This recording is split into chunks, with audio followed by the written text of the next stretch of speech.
Kim Jong-il, former leader of the Democratic People's Republic of Korea, was, besides brutal, unflinching, and, well, a dictator, was also a fan of water slides.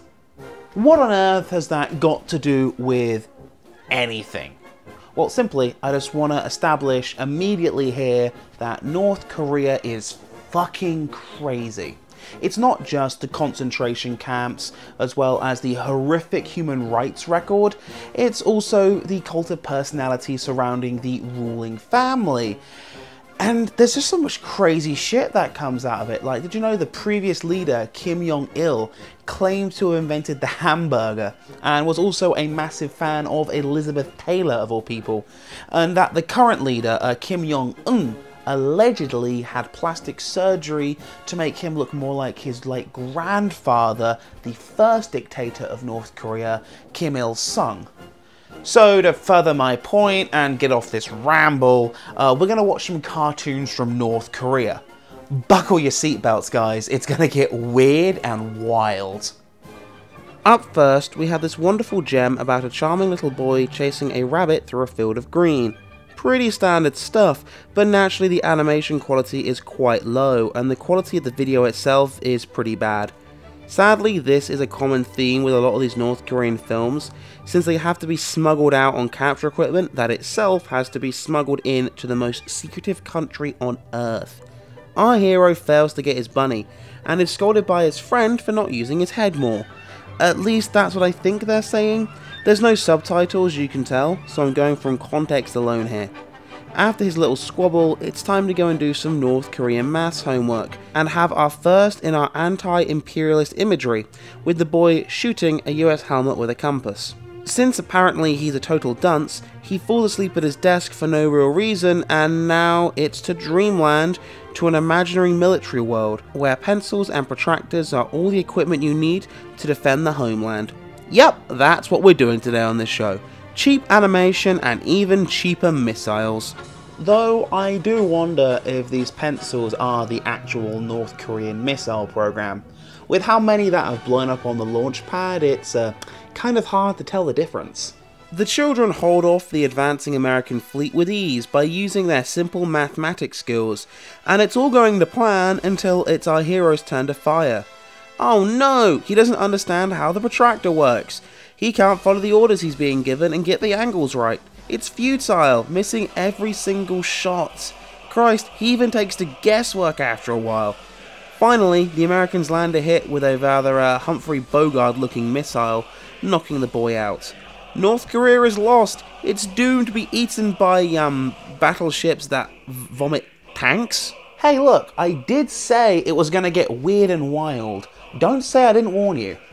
Waking up and surviving some cracking animation errors, our friend realised that it was all just a dream, and to his friend who's just shown up, explains his problems he's having with his homework.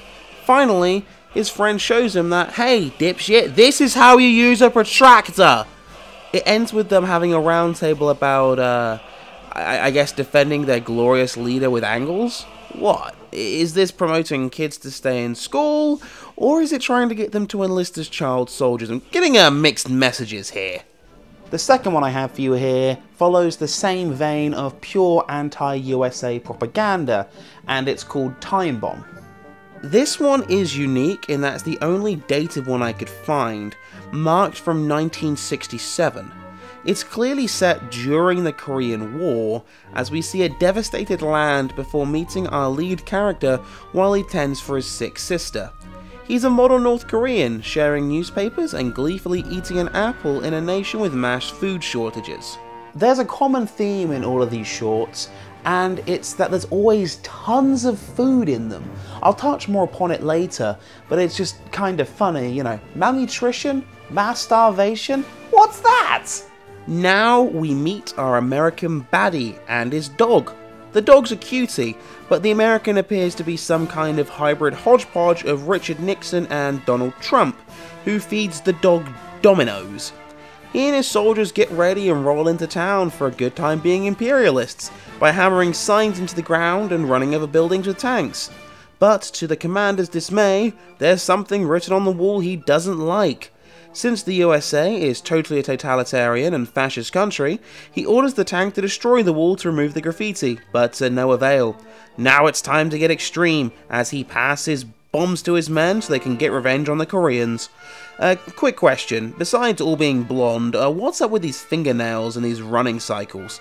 I get that the Americans are the bad guys in this, but this is just getting silly now. Finally, the last bomb is placed next to the sixth sister we saw earlier, much to the horror of the little boy, who returns it to sender. What happens next can only be described as a romp, a riot, a goof, and a gaffe. Papa bless. The kids try to make an escape, but the Americans spot them. The commander stops them from being shot at though, instead opting to send the dog after them, and now finally, the games begin. Look at this bootleg Tom and Jerry bullshit. It goes on for like a minute until the boy quite literally chokes the dog with his bag strap, swings it around, and attaches a bomb to it before blinding the dog with the bag and kicking the poor puppy. Does Peter happen to have a Pyongyang branch? For once, they might actually end up being useful for something. The dog runs back to its owner, who discovers the bomb and, in a show of supreme stupidity, doesn't take it off and simply throw it back. No, he runs off like a little girl with the confused loyal doggo, tailing him as all the other bombs the soldiers planted explode. This silliness ends up in the White House? We ran from Korea to Washington, D.C.? What the fuck? And the guys inside are just as dumb. They shoot the damn dog, who still has the bomb on him. We're treated to a final shot of the children smiling over a tattered American flag, and a kick that'd make Pele proud. I'll give Time Bomb a point for having better animation quality than the first one we watched, but its intentions are pretty blatant, and being, 50 years old and all, it's pretty dated. So how about we watch one from the current leader's regime? This next one I've got for you is called Butterfly and Cock, also known as the most unfortunate Korean to English translation for a title I could find. So, Vagina and Penis, god damn it, is about these lovely butterflies who live among the flowers in a beautiful, pure landscape. They're friends with the neighbouring frogs and love to gather nectar. It's all perfect until there's an unprovoked attack from the aggressive cock. This lumbering brute is king of all the meadow, laying down the absolute smack on all the butterflies. Also, I'm loving these tail feather colours. What are they, blue, white, red? Seriously guys, if you're gonna be this blatant about it, you may as well have made him a bald eagle. Because the chicken is, a big old predator, he manages to get one of the butterflies into the water. After some very impressive stick-making skills, he tries to fish it out, only for the yellow butterfly to throw pollen in his face to blind him. Drama ensues, and while Blue makes it to safety, the cock forgets that it's a flightless bird and, it fails at flying, which makes it mad. If I made a wisecrack about North Korean revisionism right now, how many people would get it? You? Maybe you? Definitely you. You look like the type who was a bit of a nerd. The cock continues to destroy the landscape in a fit of rage, while the butterflies tend to the wounded. Around here is where the poor animation quality really starts to become apparent, with mouths barely matching what's being spoken. 우리가 그 놈을 초세진 못할까? 뭐? 우리가? 응. 야, 그 큰 놈하고 대상이나 되니? 우린 그놈이 날개바람에도 막 날려가는데. It's not like this is an important scene in which the butterflies are working out how to fight back against the invader or anything. Context? Not in North Korea. Apparently, the rooster has talent too, as he bursts into song while he destroys more land, only stopping to yell back at Yellow, whose plan is to insult him and then, try to drown him? Sadly, it doesn't work because, he can swim just a little tiny bit and, he crawls out of the pond. In retaliation, they dance. Again, look, I did promise a trip here. Thinking that he's got Yellow on the ropes, the cock goes in for a smush, but nope. Yellow is taunting him from his butt. She's quite literally talking shit. Naturally, the cock is pissed and flies into yet another rage, making a gigantic ass of himself not once, not twice, not even 3 times, but 4 times in about a minute and a half. Clearly he's a gigantic, oversized, bumbling idiot who's being outsmarted by a tiny flying genius. So much so that he makes his 5th mistake in no time and falls into a river. So, do you think that he'll just swim on out again? That this will somehow go on for another 20 minutes? Nope! The frogs come up and literally drag him underwater. Holy shit, this is hardcore for a kid's cartoon. Holy fuck! And they're celebrating and singing songs. What, did I just drop acid?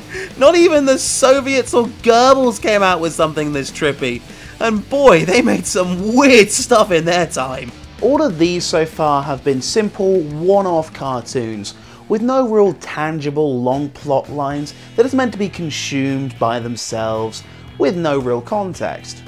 But what if I told you there was a full 30+ episode North Korean anime series with all the propaganda I've mentioned so far, and then some more? Wouldn't that be fun?